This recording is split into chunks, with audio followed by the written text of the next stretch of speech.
Jah, mida see tähendab?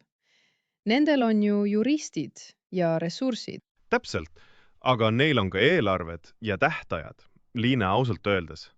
Isegi praegu, enne seda uut kadalippu, toimetavad paljud uuringufirmad andmetega, mis on 2, 3, isegi 4 aastat vanad. See on avalik saladus.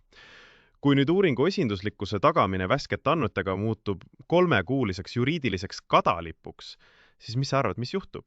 See vahe läheb veel suuremaks. On palju lihtsam ja odavam kasutada vanu andmeid, klient ei pruugi arugi saada ja andmed on ju enam-vähem okeid. Tulemus, meie avalik ruum on uuringuid, mis on natuke nihkes. Ja mida see tähendab väiksematele, vabaühendustele, kodanikualgatustele? Neile tähendab see vaikust. Kujuta ette MTÜ-d, kes tahab uurida koolikiusamise seost piirkondliku sotsiaalmajandusliku taustaga. Neil on vaja andmeid, kohe, et sekkuda. Ja süsteem ütleb neile, suurepärane idee, palgake jurist, pöörduge 2 komitee poole ja tulge 3 kuu pärast tagasi. Selleks ajaks on projekt surnud. See on jahutav efekt bürokraatia kaudu.